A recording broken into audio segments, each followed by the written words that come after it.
Never had a president. Think about this. Imagine having a president with the intellect of Cornel West. Think about George Bush. Think about Donald Trump. And then think about Cornel West. America's never had a president with his intellect. But I'm not impressed with braininess. It's not just his intellect. He has a heart full of grace and a soul that's generated by love. A heart full of grace and a soul generated by love. I can talk about him for hours. I love him with all of my heart. I've been honored to have been a student for over 30 years now. And when he announced he was running for president of these United States, I called him immediately. And he came to Los Angeles inside of this studio for an hour conversation. He didn't run to the white folk, he came to us first. Y'all didn't clap loud enough on that. He came to us first at KBLA Talk 1580 and gave us that conversation. I'm gonna do something right now I never do, but I want y'all to know where I stand right now. Cornel West has my vote. And I can't speak for you, but Cornel West has my vote. It is my great honor to bring to the stage right now the presidential candidate for the Green Party. Please welcome Dr. Cornel West.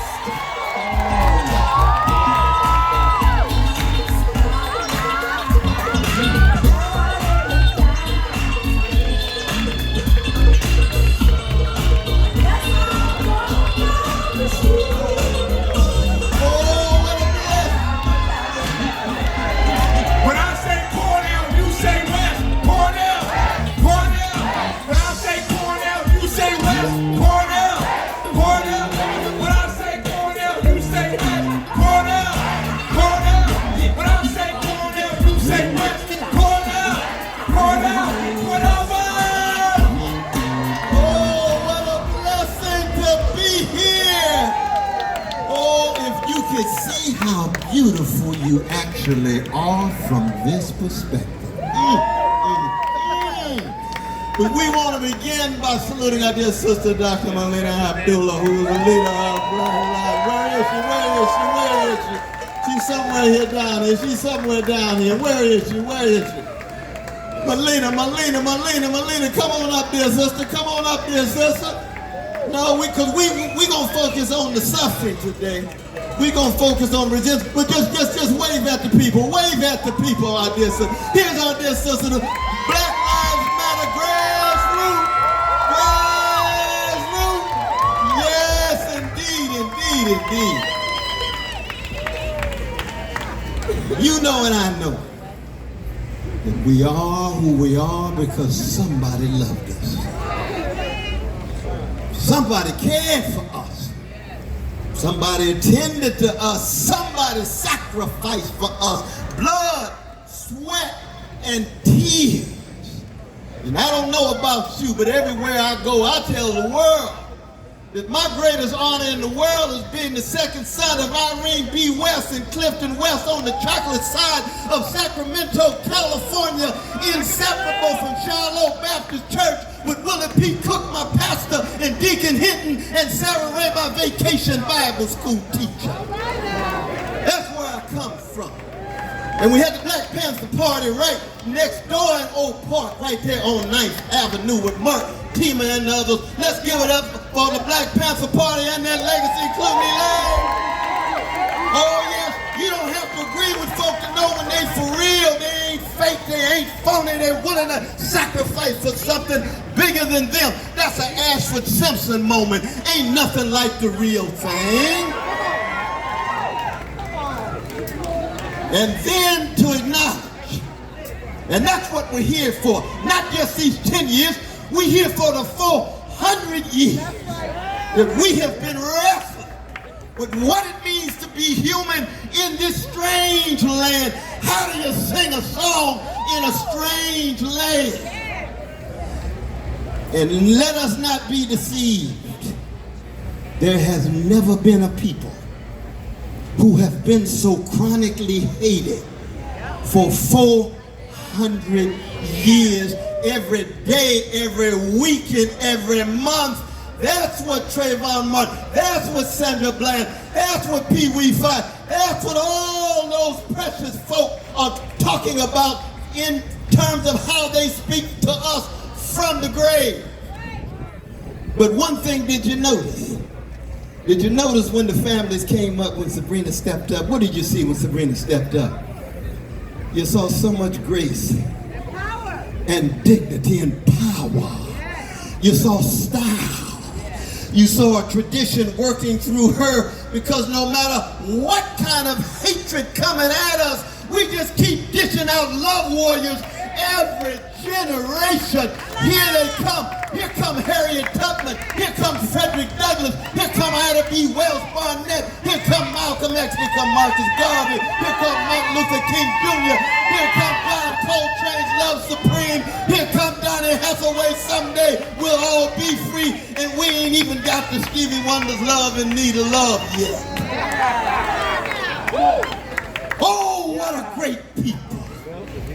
What a world historical people who in the face of that kind of hatred can teach the world so much about what love is and how to love.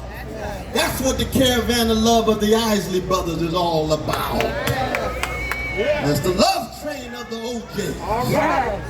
And what we're talking about today is, how do we keep that love train flowing and moving as it shifts from the older generation to the next? I was sitting with my dear brother, distinguished Professor Greg Carr and the others. We're talking about John Henry Clark. Yeah. Talking about W.B. Du Bois. Yeah. Talking about Gwendolyn Brooks. Oh yes. Toni Morris. James Baldwin. These are not just names. Yeah. These are human beings who decided in the face of oppression to hold on to their integrity, that in the face of overwhelming deception, to hold on to honesty, in the face of overwhelming assault, to hold on to decency, and in the face of repression, to be courageous. And this is something I want to say to the younger generation. This is very important, because in the last 40 or 50 years, we've had too many black leaders who has become too well adjusted to injustice, too well adapted to indifference, running around scared and intimidated and afraid and laughing when it ain't funny and scratching when it don't itch. Great Paul Lawrence Dunbar said, what? Wearing the mask. What does it mean to put on the mask? Yeah. So you never can be free.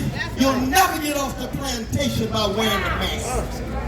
James Baldwin said, love forces us to take off the mask we know we cannot live within, but fear we cannot live without. And we got too many folk, especially in black faces in high places, that's just scared and intimidated and obsessed with their careers and the next opportunity, rather than precious brothers and sisters in mass incarceration, and the precious children in the hood dealing with decrepit school systems where they got more police than they have counselors and nurses. Could you put your arm down? That's what it is to live in an American empire that is in internal decay as it spends trillions of wars somewhere else, but all of a sudden when it comes to jobs with a living wage and health care for everybody and quality education, you can't find a penny. Got to cut back on it. That's what Martin King called war priorities. And Black Lives Matter 10 years ago said, let's become another wave in this larger ocean of the black freedom struggle, that in the face of overwhelming terror, 244 years of the most barbaric white supremacist slavery in the history of the world, what What do black folk do in the face of that? Do we allow that to have the last word? No. It's against the law for black people to worship God without white supervision. In the land of religious liberty. The level of hypocrisy. And what did black folk do? We stole away at night. We held our hands in a ring shout. And we lifted our voices and created the spirit of swing low, sweet chariot. Nobody knows the trouble I've seen. Songs that were not just expressions for acoustic affairs, they were speaking from the heart, mind, and soul, grounded in a love that could never be crushed, never be suffocated, never be eliminated, no matter how thick the love is coming our way. And even when we have different ideological and political differences, because see, I'm a free black man, I'm a Jesus-loving free black man, I'm a product of Shiloh Baptist Church, but I know I don't exist without a Muslim named Malcolm X. I don't exist without a Buddhist named Bell Hooks. I don't exist without an atheist named C.L.R. James. That we're jazz-like people. And what is jazz about, y'all? It's about the blues. And what is the blues? The blues is catastrophe lyrically expressed. Nobody loves me but my mama, and she might be jiving too. That's the king of the blues, the genius from Mississippi, B.B. himself. The flip side of the thrill is gone. A strange fruit that the great Billie Holiday from Baltimore City sang. What is she talking about? She's not talking about no race problem. There's never been a race problem in America. There's been catastrophes visited upon black people. Don't get it twisted. If you reduce the catastrophic to the problematic, you've already deodorized the situation. Let's keep it funky. Thank you for introducing me with Bootsy. Funk master. Black people at our best are loving people, a freedom-loving people, but also a funky people, which means we get beneath all the sanitized, sterilized, empty discourse that hides and conceals all the bruises and wounds and scars. You got to keep it funky. Oh yes, that's not just a new world. It goes all the way back to Africa, but we don't have time to get into it now. But the crucial thing is, the fundamental thing is, in the face of all of the terror from slavery and then the neo-slavery of Jim and Jane Crow, for every 2.5 days for 50 years, there was some precious black body swaying from the trees. But in the face of that, what did we do? We called for freedom for ourselves and freedom for everybody. Why is it that black people never formed a black version of the Ku Klux Klan? Too much love. Grandmama wouldn't allow. Granddaddy pushed it back. He said, I can't stand these mother huckers, but don't get into the same gutter as them. Make sure you live a life of moral and spiritual integrity. Keep the standard up. Oh, what a people. Oh, my God. But I'm talking about the best of black folk. We got our history of black gangsters and thugs now. And I'll be the first to tell you, I got so much gangster and thug in me. Pray for me. You need to pray for me. I'm a Tupac on that. Oh, the thuggers. I know the thuggery in me. Yeah. Oh, I was a gangster before I met Jesus, and now I'm a redeemed sinner with gangster proclivity. But that's what it means to come from a great people in the face of hatred and terror, love and freedom, overwhelming trauma of all different sorts. What do we produce in the face of trauma? Wounded healer.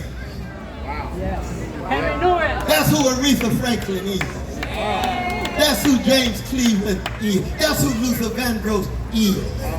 Wounded healers, joy spreaders. That's Louis Armstrong. That's Dizzy Gillespie. That's Sarah Vaughan. These are not just names.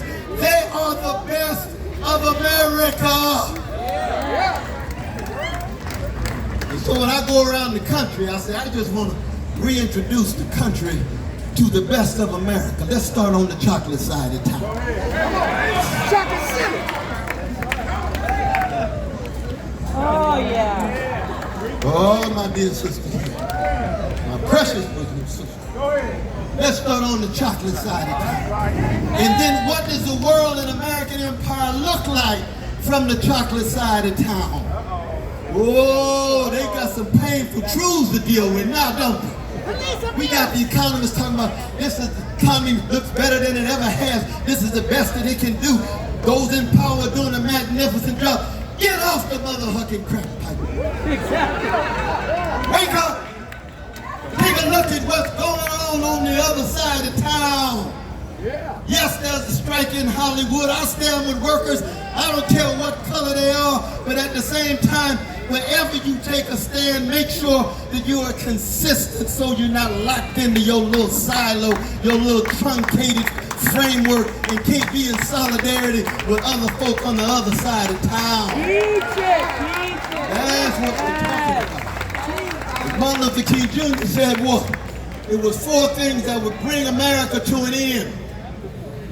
Overwhelming poverty, racism out of control, militarism out of control, 800 military units around the world, $1.5 trillion spent on the military in the U.S. budget. We could solve poverty, we could eliminate poverty, we could eliminate homelessness for just $210 billion. We got war priority. Corporations in Wall Street and big tech in Silicon Valley got most of the politicians bought off. Yes. All of us. Let's just be honest about it. Babylon. It's hard to be free in America when you're a black person. And let us be even more pointed about it. I know it's hot out there and I don't want to keep you too long. I don't want to keep you too long. Make me sweat. Oh, let me tell you something. The only way that the powers that be can keep black people sleepwalking day in and day out is to try to reinforce the niggerization of black people. And when you niggerize the people, you try to convince them they have less intelligence, they're less beautiful, they're less moral. You try to convince them that you ought to be so afraid and scared and fitting in how they want you to fit in and staying on this section of the plantation and don't want to raise your voice. And if you're singing like this in the Apollo and you go to Carnegie Hall, they want Monk to sound like Chopin. Monk say, Chopin, get out of the way. This is Monk. I'm myself. You got to be yourself. Respect yourself. And love yourself. There's too many black folk in America to love everybody but black people. I don't mind loving vanilla brothers and sisters. I don't mind loving them. I love everybody. I come out of Shiloh Baptist. Y'all know what I'm talking about. I'm old school all the way down. I'm going to be faithful unto death. That's the kind of black man I am that I can learn from folk. And if I can't begin by loving black folk first, with the priority, look at what's going on in the Ukraine right now. All the TV shows generating this rightly sympathy for our precious Ukrainian brothers and sisters getting attacked. But you notice they don't say a mumbling word about Palestinians. Oh, not a mumbling word. The Shiloh Baptist Church taught me a Palestinian baby has the same value as a Ukrainian baby, and a white baby got the same value as a brown baby, and a brown baby got the same value as a black baby. Jesus loves the little children, all the children of the world. Oh, yeah. You ain't got to be no Christian or firm neck. Oh, we got some Marxists and Pan-Africanists and beautiful feminists and anti-trans. Oh, we must defend our precious trans. Oh, they've been viciously attacked in so many ways. Gay brothers, lesbians, and sisters too. Why? They made in the same image of the same God. Let that love flow. And when the love flows, then you have a lens through which to view the world. Oh, yes. And when you change your lens of how you view the world, it's like falling in love, isn't it? What happens when you fall in love? You start seeing things you ain't never seen before. The same tree you've been looking at for 15 years, all of a sudden got some beautiful leaves on it because you fell in love and something to transform your heart. And what is love? Love is a form of death. You never know what love is if you hadn't learned how to die, because when you fall in love, some of your narcissism and hedonism and egotism ought to at least try to die. For you to be emerging entangled with another human being. And that entanglement transforms you. Can you imagine what it means to fall in love with a deeply unloved people in the rest of the country and the world? When you fall in love with black people, oh, something dies in you and it frees you up, and you tell the world, bring on anything. Anything you got. All your arrows, all your lies, all your misunderstandings, even your bullets, that will never stop a people who taught the world so much about love and freedom and wounded healing. Oh, what a people!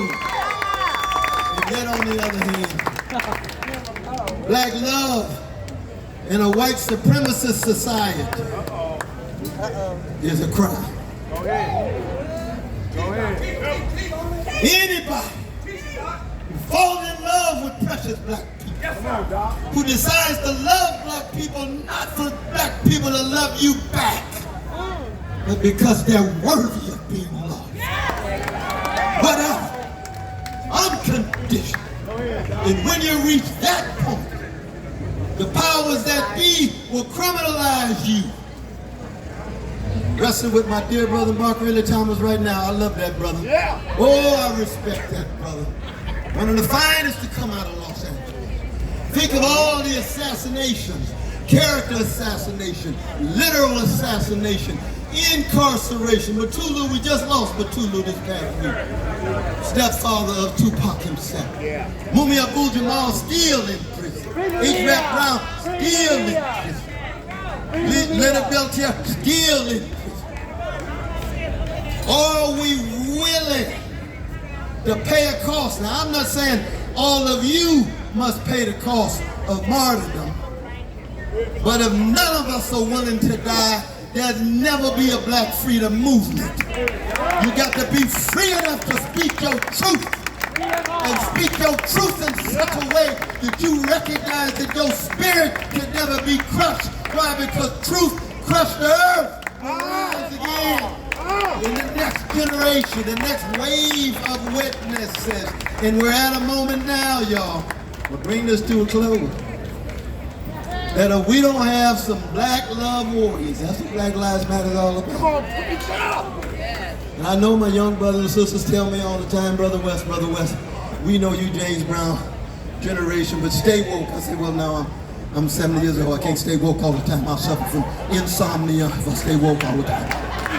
No, I got to stay fortified. I come out of the 6th chapter of Ephesians. Put on the whole armor of God. Put on that breastplate. Put on that shift. Put on those shoes. Make sure you straighten your back up. And when you straighten your back up, you're going to understand something that a brother who used to come to Shiloh Baptist Church every 5th Sunday named Sylvester used to play, but he's from Vallejo, and his name, he's known for the genius that he is. His name is Sly Stone. And he wrote a song called Stand. You've been sitting much too long. There's a permanent crease in your right and wrong. Stand. There's a midget standing tall and the giant beside him about to fall. Yes, Lord. Stand. They will try to make you crawl because they know what you're saying makes sense and all. Then he got theological because he comes out of the black church of Vallejo too. What you got to say, Sly? Stand. There's a cross for you to bear. Things to go through if you're going anywhere. But it's that dying to the cross that allows us to live to each other, something bigger than us, grander than us, that allows us, as Earth, Wind, and Fire said, to keep our head to the sky. Mahalia Jackson said, put your hand on the plow. And as Fannie Lou Hamer used to say, keep your eye On the proud. on the prize. What is the prize? The Liberation. beloved community. It's like the Commodore's Zoom.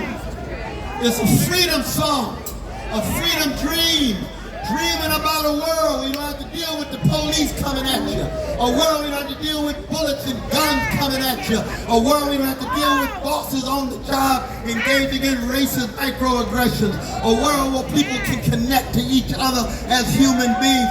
They say, Brother West, that sounds naive to me. I say, no, never confuse naive optimism with funkified hope.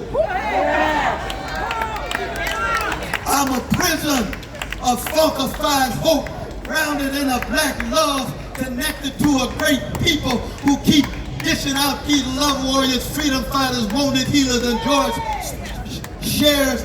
Can we do it? Oh, can we do it, y'all? Can we do it? Oh, indeed. And keep in mind, for me, this ain't about just no candidacy. I told my beloved wife, I said, if I win the White House, I'm not moving into the White House till everybody has a house. Oh yeah. Yeah, that's where I come from. That's what I learned at Shiloh, the Black Panther Party. You ain't gonna see no more of those precious brothers and sisters downtown Los Angeles with me living in some White House built by enslaved Africans and acting like I've turned my back to them. No, they gonna have a house first. That's what it means to serve the people, love the people, sacrifice for the people, and then at the same time, know how to party, know how to have fun. Because black love go hand in hand with black joy. Frankie Beverly and Mays taught us the joy and the pain go together, doesn't it? Oh, the joy and the pain go together. So the black love, the black joy, the black freedom, the black style, the black conviviality, the black community. And what's working is not just the blackness. I don't want to fetishize skin color. Point it out. No. You could be the most beautiful black man in the world and still be full of mean-spiritedness. We could start with our dear brother Clarence, but I don't want to get personal.